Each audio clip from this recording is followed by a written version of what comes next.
শ্রী শ্রী রামকৃষ্ণ পরমহংসদেবের একটা শিষ্য ছিল যার ছোটবেলার নাম নরেন। এই নরেন একদিন প্রশ্ন করেছিল, গুরুদেব কাঁদলে কৃপা হয় না হরি বললে কৃপা হয়?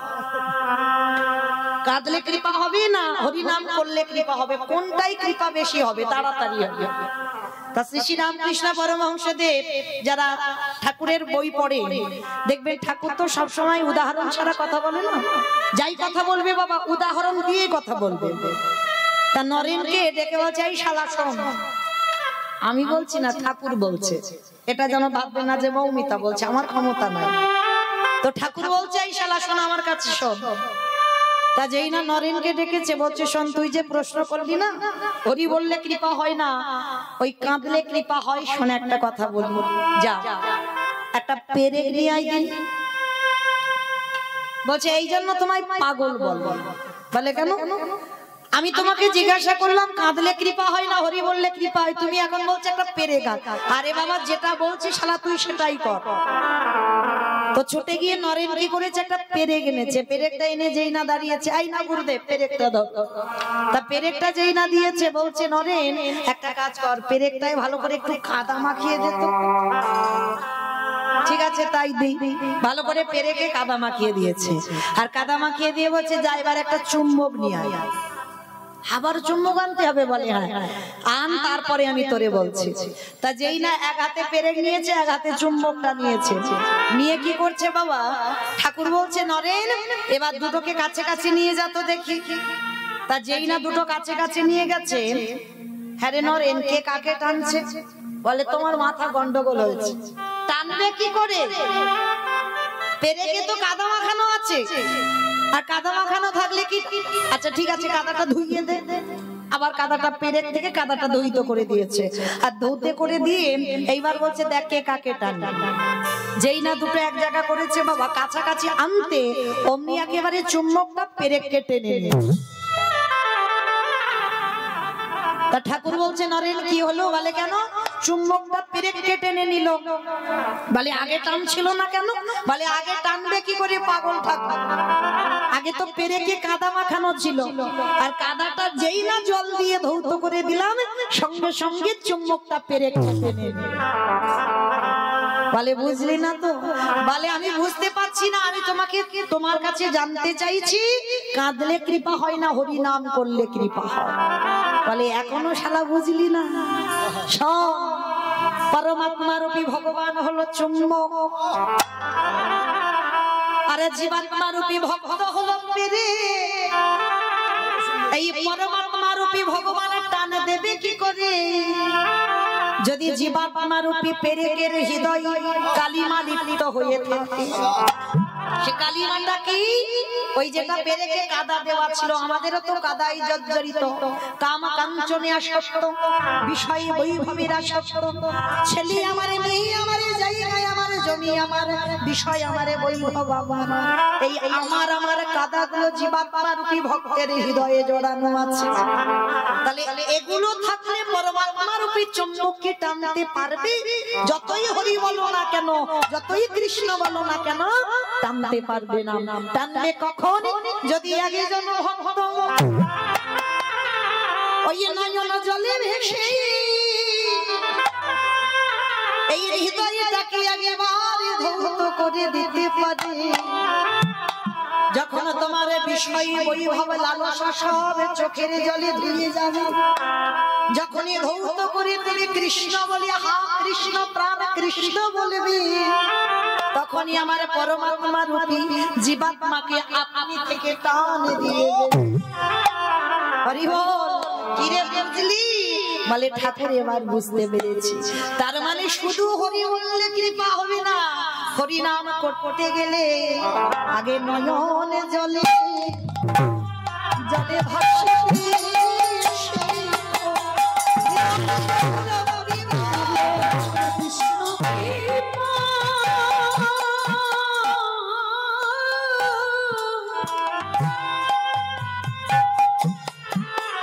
আমার কৃষ্ণ কৃপা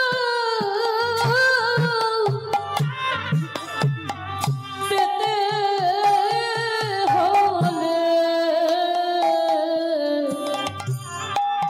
আগে নয়নে জল ভাসতে শেখো কৃষ্ণ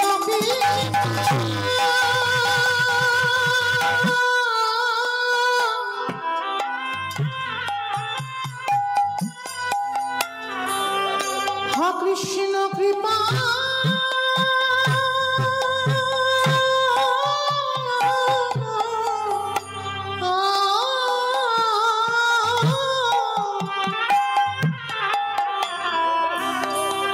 কৃষ্ণ কৃপা কৃপা করো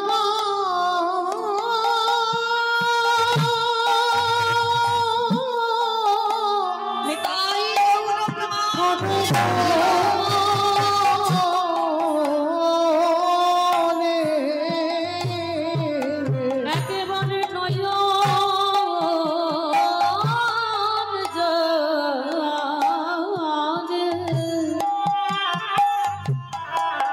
নয়ন জলে ভাসতে শেখো। তাহলে চলেন আজকের আমরা সবাই যখন একত্রিত হয়েছি, আজকে আমরা সবাই কিছুক্ষণের জন্য যাব শ্রীধাম নদিয়া নবদ্বীপ ধাম। আর সেই শ্রীধাম নদিয়া নবদ্বীপ ধামে গিয়ে দেখবো সত্যতে নারায়ণ, ত্রেতাতে রাম, দাপরে কৃষ্ণ, আর কলিযুগে হলেন শ্রীকৃষ্ণ চৈতন্য মহাপ্রভু। নদিয়ার মাটিতে কৃষ্ণ গৌর হয়ে এলো, কিন্তু মায়ের রাজে ভগবান সত্যতে রাজা হলো, ত্রেতাতে রাজা হলো, দাপরে রাজা হলো। কলিযুগের মাটিতে কাঙাল হলো কেন? শুধু কাঙাল হলো না বাবা, যাকে দেখতে পাচ্ছে হিন্দু মুসলমান এটাও বিচার করছে না, নিচু জাত উঁচু জাত জাতেরও বিচার করছে না, কে ছোট কে বড় এটাও বিচার করছে না। যাকে দেখতে পাচ্ছি আমার কলিযুগের ভগবান দুটো চরণ ধরে বলছে একবার কৃষ্ণ বল। কেন? তার কিসের অভাব? যিনি বিশ্বের স্রষ্টা মালিক ভগবান, যার কোনো কিছু অভাব নাই, তিনি কেন ধুলাই গড়াগড়ি দেবে? এমনি এমনি নয়। কেন ধুলা মাখছে জানো? মাখার কারণ আছে। কারণটা কি জানো? এই ধুলা মাখছি, এই ঘটনাটা ঘটে গিয়েছিল আমার বৃন্দাবনে। একটু মন দিয়ে শুনবেন, কেন ভগবান কলিযুগে কাঙাল হলো আর কেন ভগবান কলিযুগের মাটিতে ধুলায় গড়াগড়ি যাচ্ছে। কারণটা কি জানো? যেদিন আমার বৃন্দাবনে শ্রীমতী রাধারানী অষ্টসখী নিয়ে বসে আছেন, প্রাণ গোবিন্দ আমার গিয়ে রাধারানীকে প্রশ্ন করছে, রাধে একটা কথা বলবো? বলো বধূ, কি কথা? আচ্ছা রাধে, জগতে আমার হাজার হাজার ভক্ত আছে, লাখ লাখ ভক্ত আছে, কোটি কোটি ভক্ত আছে, ভক্তির অভাব নাই। তাহলে এত এত ভক্ত থাকা সত্ত্বেও সবাই তোমায় ভালোবাসে, সবাই তোমায় ডাকে, কিন্তু রাধে তাদের ডাকে আমি সাড়া দিই না। তুমি আর তোমার 8 জন সখী যদি একবার কৃষ্ণ বলো, আমি থাকতে পারি না কেন? বলতে পারবে না তুমি আমায় কি দিয়ে ডাকো? যেটা দিয়ে ডাকলে আমি থাকতে পারি না। মণিহারা ফণির মতো, ভুজঙ্গাহারা ভুজাঙ্গিনীর মতো, উন্মাদের মতো, পাগলের মতো রাধে আমি তোমার চরণে ছুটে আসি। পৃথিবীতে আমার যত কাজ থাকুক না কেন, তুমি যদি একবার প্রাণ বধূ বলে ডাকো, আমি থাকতে পারি না। কেন? জগতে তো অনেক ভক্ত আছে, কোটি কোটি যুগ ধরে ডাকছে, জনম জনম ধরে ডাকছে, আমি তাদের ডাকে সাড়া দিচ্ছি না, আর তুমি ডাকলে আমি থাকতে পাচ্ছি না কেন? যেই না প্রশ্নটা করেছে, রাধারানী আমার গোবিন্দের কাছে গিয়ে বলছে, বধূ শান্ত হও, আমি বলবো আমি তোমায় কি দিয়ে ডাকি, কিন্তু আমি যে বলবো সেটা বুঝবার মতো বোধগম্য তোমার এখন হয়নি। রাধে তুমি বলো কি? আমি এতে চংসকলা পংশ কৃষ্ণেস্তু ভগবান স্বয়ং, আমার মধ্যে ঐশ্বর্য বীর্য যশ শ্রী জ্ঞান বৈরাগ্য, আমি ষড়ৈশ্বর্যপূর্ণ ভগবান, আমি 16 কলাই পরিপূর্ণ, অনিমা মহিমা প্রাপ্তি প্রকম্মা লঘিমা ইপ্সিতা কামাবসিতা স্থিতি ঐশ্বর্য বীর্য যশ স্ত্রী জ্ঞান বৈরাগ্য লীলা কৃপা, এই যে 16 কলাই আমি পরিপূর্ণ, আমি 64 গুণাধিপতি কৃষ্ণ, ষড়ৈশ্বর্য পূর্ণ কৃষ্ণ, আর তুমি কিনা বলছো আমি তোমার মতো নারীর কথা বুঝবো না। রাধারানী হেসে বলছে, বধূ তুমি মনে করছো আমরা 4 আঙ্গুল নারী জাতি, কিন্তু এই নারী যে তোমায় কি দিয়ে ডাকে সেটা তুমি জানো না। জানো বধূ, তোমার মধ্যে অনেক অনেক গুণ থাকতে পারে যেটা কারোর মধ্যে নাই, তোমার মধ্যে তো 4টে বেশি আছে। তুমি 64 গুণাধিপতি কৃষ্ণ, কিন্তু মনে রেখো তোমার 64টা গুণ আছে, কিন্তু তার মধ্যে তোমার একটা গুণ নাই। গোবিন্দ বলছে, রাধে সেটা আবার কি যেটা আমার মধ্যে নাই? আমার সব আছে। আর তুমি কিনা বলছো বৃন্দাবনে নারী হয়ে আমার মধ্যে নাই? বলে না, যতই তুমি আমার সঙ্গে তর্ক করো না কেন তোমার মধ্যে একটা জিনিস নাই। বলো রাধে সেটা কি? বলে বলবো তো বটে। আচ্ছা বলো তো মা, ভগবান সব থেকে কারে বেশি ভালোবাসে? ভক্ত। বাহ, ভক্তকে সব থেকে বেশি ভালোবাসে। পৃথিবীতে যে যেভাবেই ভালোবাসুক না কেন ভগবান ভক্তের থেকে বেশি কাউকে ভালোবাসে না। আচ্ছা বলেন তো ভক্তকে কেন বেশি ভালোবাসলো? জানো, এই জন্য কীর্তন শুনতে হয়, অনেক অনেক কিছু জানা যায় একটা ছোট মানুষ হলে। তাহলে ভগবানের কাছে ভক্ত সব থেকে প্রিয় কেন না? ভক্তের কাছে যে সম্পত্তি আছে সেটা আমার ভগবানের কাছে নাই। যে সম্পত্তি আপনাদের কাছে আছে সেটা ভগবানের কাছে নেই। সেটা কি জানেন? যেটার নাম হলো ভক্তি। ভক্তির কাছে আছে ভক্তি, ওই জন্য তো ভগবান সবসময় ভক্ত সঙ্গ করে। কেন? ওইটা ভগবানের কাছে নেই। 64টা গুণ আছে কিন্তু ভগবানের ভক্তি নাই। যেই না রাধারানী বলেছে বধূ তোমার সব আছে ভক্তি নাই, ভগবান বিশ্বাস করছে না, অসম্ভব। রাধে তুমি ভুলভাল কথা বলে যাবে, আমার শুনতে হবে আমার ভক্তি আছে। রাধারানী হাসছে আর বলছে, বেশ বধূ আমি মানলাম তোমার ভক্তি আছে। ভক্তি যদি থাকে ওই একটু আমার সামনে দাঁড়িয়ে কেঁদে দেখাও তো দেখি। একবার ওখানে দাঁড়িয়ে কেঁদে দেখাও। গোবিন্দ আমার করজোর করে বলছে, রাধে এইটা তো কোনোদিন আমি গুরু ধরে শিখিনি। বলে বধূ নয়ন জল ফেলতে গেলে গুরু ধরতে লাগে। হৃদয়ে যদি ভক্তি থাকে আপনি থেকে তুমি দাঁড়িয়ে দাঁড়িয়ে কাঁদতে, কারণ তোমার তো ওটা নেই, তো তুমি কি করে পারবে? রাধি তুমি বলছো আমার মধ্যে ভক্তি না, না তুমি যতই আমাকে বলো না কেন বধূ তোমার ভক্তি নাই। ওই জন্য তুমি বুঝতে পারছো না এই রাধারানী তোমাকে একবার যদি ডাকে তুমি পৃথিবীর যেখানে থাকো তুমি পাগলের মতো ছুটে আসো। আচ্ছা রাধে বেশ, আমার মধ্যে যখন সব আছে, আমার মধ্যে যখন ভক্তিটা নেই, বলো রাধে আমি কোথায় গেলে ভক্তি পাবো? যাবে বধূ? আমি যেখানে যেতে বলবো তুমি যাবে? যাব। বলো রাধে কোথায় যেতে হবে? আমি কি করলে ভক্তি পাবো? বলে যেখানে সেখানে গেলে হবে না, তোমাকে যেতে হবে নিষ্কিঞ্চন বৈষ্ণবের চরণ। এই নিষ্কিঞ্চন বৈষ্ণব বাবা জগতে দুর্লভ। বৈষ্ণব অনেক আছে, নিষ্কিঞ্চন বৈষ্ণব বলছে রাধারানী। ত্রিনাদপি শুনিয়েছিল তরণী বসহিষ্ণু না অমানি না মানদেন কীর্তনীয় সদা।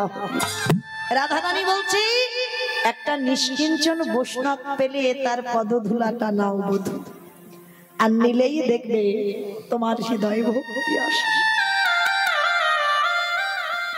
রাধি আমি ধরবো ভক্তের পায়ে। বলে হ্যাঁ বধূ, ভক্তের পায়ে না ধরলে ভক্তি তো আসবে না।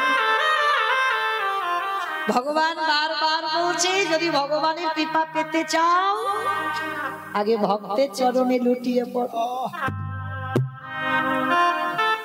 শুধু লুটিয়ে পড়লে হবে না, ভক্তের পদ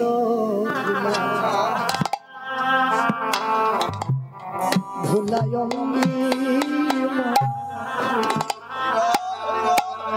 হে বৈষ্ণবের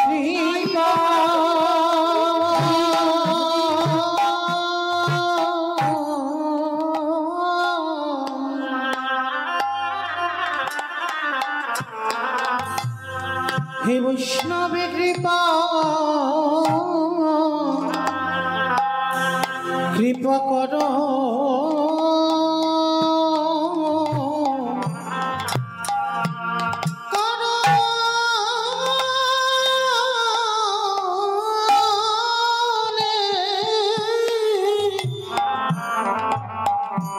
ভক্তের পদ ধুলা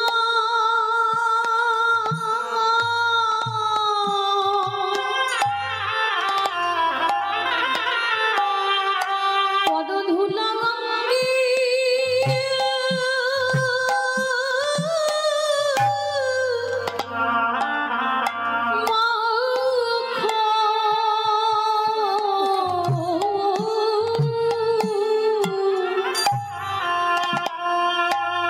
হে বৈষ্ণব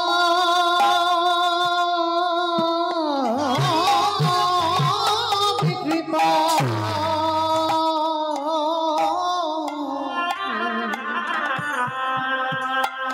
কৃপা করো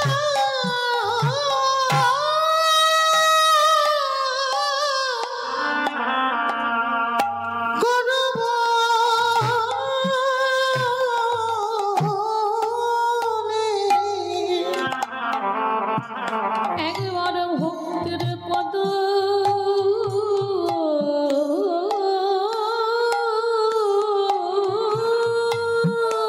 ধুলা পদ ধুলা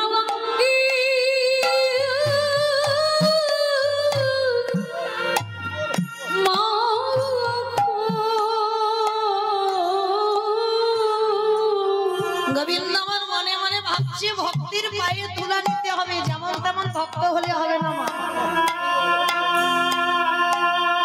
এই আমাদের মতো ভক্তির পায়ে তুলা নিলে বাবা কিছু হবে? আমাদের মানে আপনাদের বলছি না মা, আমি আমার এই সম্প্রদায়, আমাদের মতো ভক্তির পায়ে তুলা নিলে কিছু হবে না। এ জগতে নিষ্কিঞ্চন বৈষ্ণব পেলে তার পদধূলা অঙ্গে মাখো। গোবিন্দ আমার সারা বৃন্দাবন ঘুরে বেড়াচ্ছে, একজন নিষ্কিঞ্চন বৈষ্ণব পাচ্ছে না। ক্লান্ত হয়ে যাচ্ছে বাবা একটা ভক্ত খুঁজতে খুঁজতে। এই জন্য মুখে সবাই বলি ভক্ত ভক্ত ভক্ত, পেরেছি বাবা ভক্ত হতে? অত সোজা নয়, ভক্ত হওয়া বড় কঠিন ব্যাপার। ভগবান সারা বৃন্দাবনে ঘুরছে, ভক্ত পাচ্ছে না। শেষে মনে মনে ভাবছে তারও আমাকে দেখতে হবে একবার হস্তিনাপুরে গিয়ে। হস্তিনাপুরের মাটিতে নেমেছে ভগবান। আর আপনারা আমরা জানি বাবা, কুরুপক্ষে ছিলেন পিতামহ ভীষ্ম, আর পাণ্ডব পক্ষে ছিলেন আমার ভগবান কৃষ্ণ। একদিন দুর্যোধন আমার দাদু ভীষ্মকে একটা বড় কথা বলেছিল, দাদু ও দাদু, তুমি আমার বাড়ি খাও, আমার বাড়ি পড়ো, আমার বাড়ি থাকো, আমার বাড়ির অন্ন ধ্বংস করছো। তাই গৌর হরি বল, হরি বল, হরি বল। আর আমার বাড়িতে থেকে তুমি বলতে পারছো না কি করলে পাণ্ডবরা নিধন হবে? ভীষ্মের তো ইচ্ছা মৃত্যু বাবা, মনে করলে মরবে আর মনে না করলে মরবে না। তাহলে সেই পিতামহ ভীষ্মকে বলছে, দাদু তোমার যদি ইচ্ছা মৃত্যু হয় তাহলে তুমি কি বলতে পারছো না কি করলে পঞ্চ পাণ্ডবদের মৃত্যু হবে? কথাটা শুনে দাদু ভীষ্মের একটু মাথাতে লেগে গেল। দুর্যোধন, তুমি এত বড় কথা বলছো? আমি তোমার বাড়িতে একটু খাই বলে তুমি এত বড় কথা বলছো যে তোমার বাড়ির আমি অন্ন ধ্বংস করি? ঠিক আছে, আজকে আমি চলে যাচ্ছি, কিন্তু আমি তোমাদের বলে রাখলাম, শোনো দুর্যোধন, এত বড় কথা যখন তুমি বলছো, আমি আজকে রাত 12টার সময় ধ্যানস্থ হব। আর যখনই রাত 12টায় আমি ধ্যানে বসবো, দুর্যোধন তোমার স্ত্রীকে রাত 12টার সময় আমার ঘরে একটু পাঠিয়ে দিও। আর দিলে আমি পাণ্ডবদের মৃত্যু পান আমি তুলে দেব তোমার স্ত্রীর হাতে।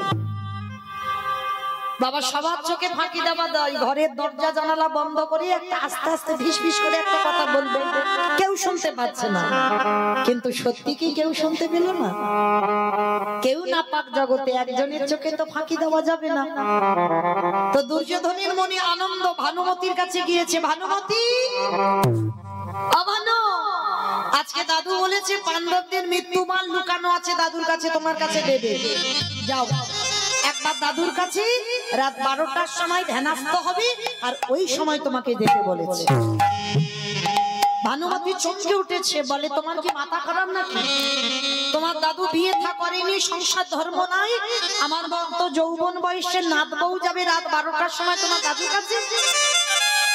শোনো, তোমার যদি এতই দরকার হয়, ইচ্ছা থাকে, তো তুমি তোমার দাদুর কাছে যাও, আমি যাব না তোমার দাদুর কাছে। আচ্ছা, এই কথাটা কে জানে? দুর্যোধন জানে, ভানুমতি জানে, পিতামহ ভীষ্ম জানে, আর কি কেউ জানে? কৃষ্ণ জানে, যিনি বিশ্বের শ্রেষ্ঠ মালিক ভগবান। মনে মনে চিন্তা করছে, এই তো সুযোগ, এই সুযোগে আমাকে একটা কাজ গুছিয়ে নিতে হবে। 12টায় যাওয়ার কথা না, তখন রাত 11টা বেজে যাচ্ছে। ভগবান মনে মনে চিন্তা করছে, এই সুযোগে আমার একটা কাজ করতে হবে। তা কি কাজ করবে? রাত 11টার সময় ভগবান গিয়ে দাঁড়িয়েছে সখীর দরজা। মহাভারতে ভগবানের সখীটা কি? দ্রৌপদী। মা দ্রৌপদী, দ্রৌপদীকে সখী বলে ডাকতো, আর দ্রৌপদী আমার কৃষ্ণকে সখাই বলে ডাকতো।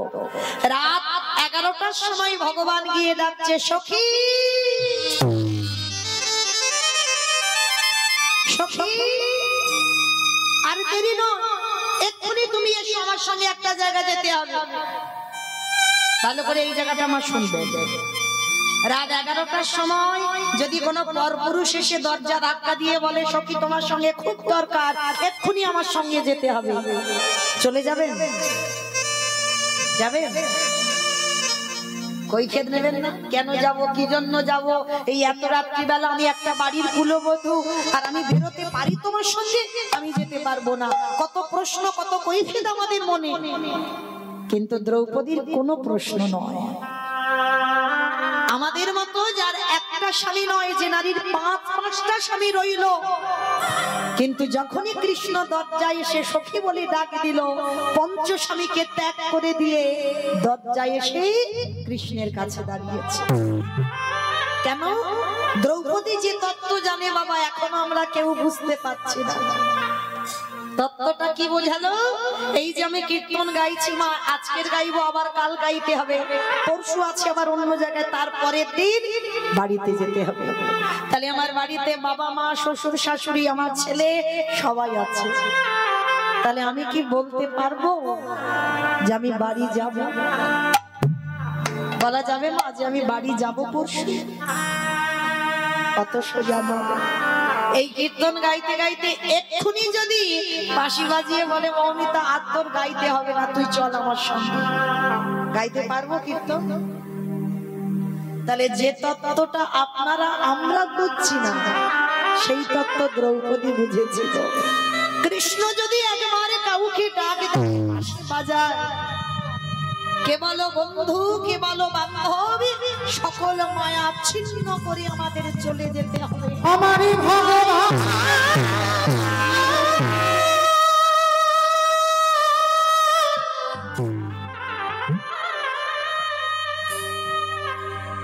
যেদিন নাম ধরে বাঁশি বাজাবে, কি বলে বন্ধু, কি বলে বান্ধব, সবে ছেড়ে যেতে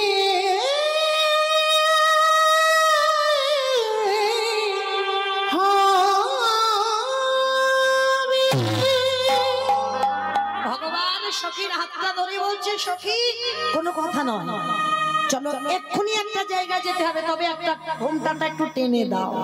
তুমি যাচ্ছ না, যাচ্ছে দুর্যোধনের স্ত্রী ভানুমতি। আর শোনো শোনো, তুমি এমন করে কণ্ঠটা বের করবে যেন কণ্ঠের আওয়াজটা ভানুমতির মতো হয়। আর একটা কথা, দাদু যদি জিজ্ঞাসা করে তোমাকে কে পাঠালো, খবরদার সখী তুমি আমার নামটা কিন্তু বলবে। কত চতুর দেখো ভগবান কৃষ্ণ। যেই না দ্রৌপদীকে শিখিয়ে দিল, হাতটা ধরে টানতে টানতে দাদুর ঘরের দিকে যাচ্ছে। আর আগেকার দিনেও একটা জুতো ছিল, ওই কাঠের জুতো, আওয়াজ হয় না, খট খট আওয়াজ হচ্ছে। ভগবান বলছে সখী একটা কাজ করো, তোমার ওই জুতো জোড়া ওখানটায় খুলে দাও, দরজায় খুলে রেখে খালি পায়ে যাও। কারণ তোমার ওই জুতোর যদি আওয়াজ হয় না, তাহলে দেখবে দাদুর ধ্যান ভেঙে যাবে। আর যদি তাকিয়ে দেখতে পাই তুমি, তাহলে আর কোনো কাজ হবে না। জুতো জোড়া খুলে দাও। ঠিক আছে সখা, তুমি যখন বলছো আমি জুতো জোড়া খুলে রাখছি। জুতো জোড়া খুলে বলছে সখা আমার জুতো জোড়া এখানে রইলো, তুমি একটু মনে বসে থেকো, আমার জুতো জোড়া যেন কেউ নিয়ে চলে না যায়। ভগবান অপলক নয়নে দ্রৌপদীর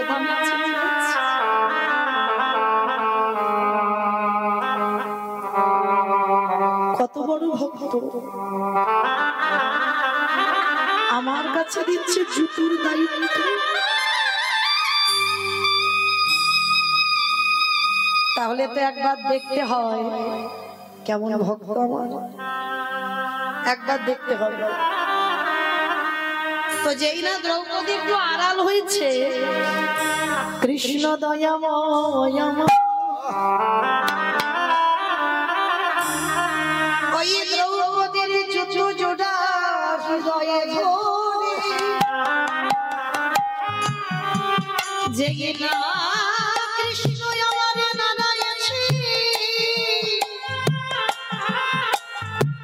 যে ভগবান কোনদিন কাঁদতে যাবো না, যে ভগবান গুরু ধরে কোনদিন কাঁদা শেখেনি, জুতোটা যেই না বুকে ধরেছে, আপনি থেকে নয়ন হতে পারি কেমন ভক্ত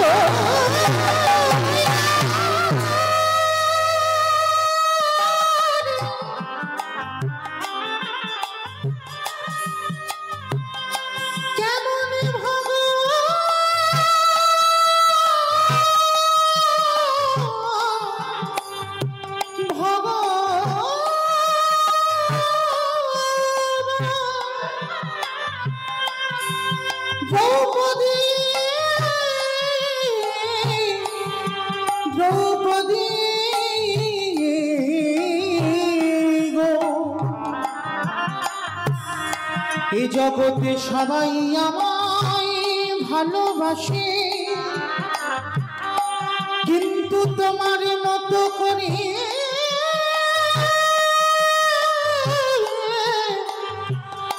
আমায় কেউ ডাকে না। যেই কৃষ্ণ বুকে ধরেছে, যে কাঁদতে কোনোদিন শেখেনি, কোনোদিন কৃষ্ণ কাঁদতে পারতো না, আপনি থেকে দাঁড়িয়ে দাঁড়িয়ে খাচ্ছে। আর যেই না আপনি থেকে চোখ থেকে জল, ভগবান চমকে উঠলে কি। আমার রাধারানী একদিন বলেছিল নিষ্কিঞ্চন ভক্তের পদধূলা নিতে, তবে কি এই কি সেই নিষ্কিঞ্চন? ভগবান যেই না জুতোটা বুকে ধরেছে, চোখের জল আর জুতোর তলায় যে ধুলোটা ছিল, কৃষ্ণের বুকটা কাদা হয়ে গেছে। ওই কাদা গড়াতে গড়াতে এলো নাভি কমল, নাভি কমল থেকে জানদেশ, জানদেশ থেকে ধরণীটা একেবারে ভেসে যাচ্ছে। নিতাই গৌর প্রেমানন্দে। দ্রৌপদী আড়াল থেকে দেখছে, এখনো ভীষ্মের কাছে যায়নি, আড়াল থেকে দেখছে কৃষ্ণ জুতোটা বুকে ধরে কাঁপছে। দ্রৌপদী বেরিয়ে এসে বলছে সখা এ কি করেছো, তুমি আমার জুতো দুটো চুরি করছো? ভগবান করজোর করে বলছে সখী আমি তোমার জুতো চুরি করেছো? হ্যাঁ করেছো, তুমি তো আমার অনুমতি নাওনি, তুমি তোমার জিজ্ঞাসা করে নাওনি, তাহলে আমার জুতো যখন জিজ্ঞাসা করে নাওনি, তাহলে তুমি চুরি করেছো। ভগবান কিছু বলবে ভক্তকে, আর কোনো ভাষা নেই। সখী তুমি এটা কি বলছো? আমি চুরি করলাম কি করে? বলে হ্যাঁ চুরি করেছো। তুই তো আমাকে বলতে পারতে যে সখী তোমার জুতো দুটো দাও, আমি একটু ধরে কাঁদবো। আমি কি না দিতাম? আমি তো দিয়ে দিতাম। ভগবান হেসে বলছে সখী তোমার দুটো জুতো আমি যদি চাইতাম তুমি দিয়ে দিতে। বলে কেন দেব না? সখা তুমি আমায় ভুলে যেতে পারো, কিন্তু আমি তো তোমায় ভুলিনি। আমি অজনী সম্ভবা, আমার আগুন থেকে জন্ম। এই জগতে কারোর মতো আমার জন্ম নয়। আর যেদিন থেকে আমার জন্ম হয়েছি সেই দিন থেকে আমার এই দেহ মন প্রাণটা তুমি তোমার চরণে দিয়ে দিয়েছি। তাহলে আমার দেহের প্রত্যেকটা অঙ্গ যদি তোমার চরণে সমর্পিত থাকে, তাহলে আমার পায়ের জুতো দুটো কি আমার? এটা তো তোমার জুতো। তাহলে তোমার জুতো তুমি ধরে কাঁদবে, এতে আমার আপত্তি করার কি আছে? ভগবান দ্রৌপদীকে বুকে জড়িয়ে কাঁদছে। জগতে আমার অনেক ভক্ত আছে, কিন্তু তোমার মতো এমন ভক্ত আমি সখী গো।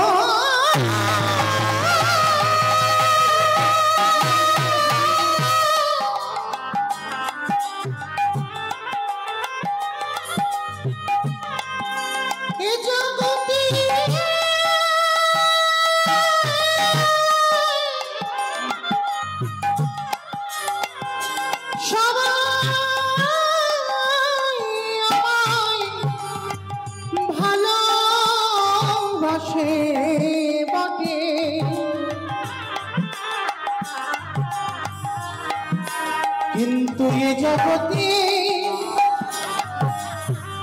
তোমার মতো করি নয়ন জলে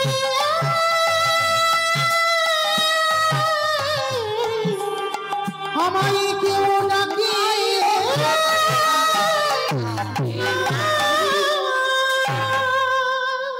আমি ভক্ত বড়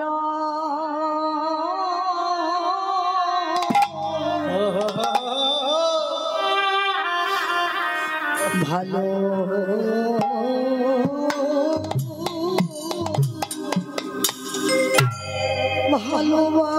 ভালোবাসি, তাই তো ভক্ত চরণ নিতাই গৌর হরি বল, হরি বল, হরি বল।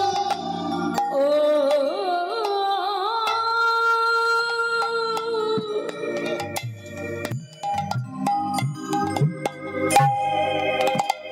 চরণে ধুলো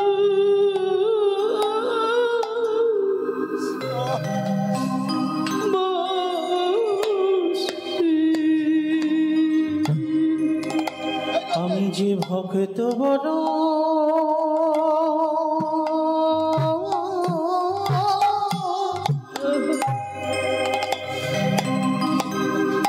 ভক্ত বড় ভালো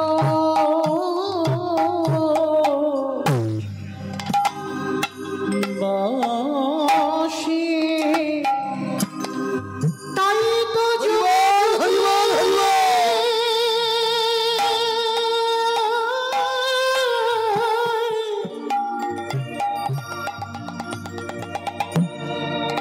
তাই তো যুগে যুগে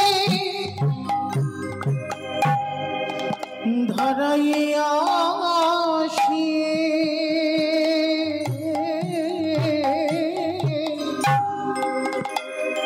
আমি যে ভক্ত বড়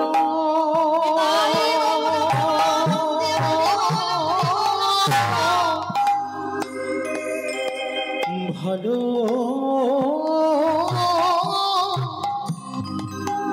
ভালো বাসি। কৃষ্ণ দয়া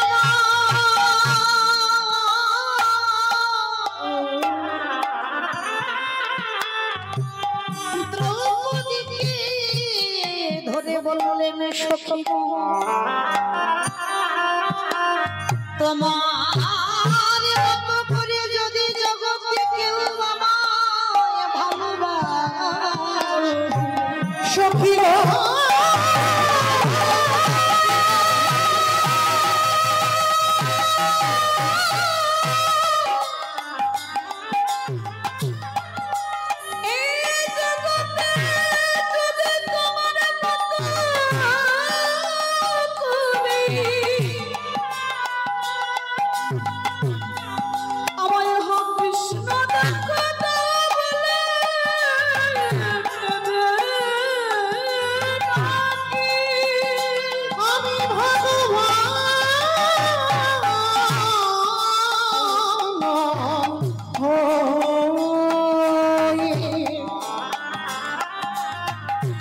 সেই ভকেতের হৃদয় ঘটে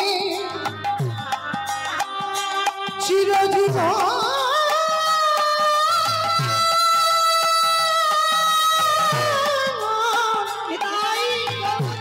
বাধা পড়ে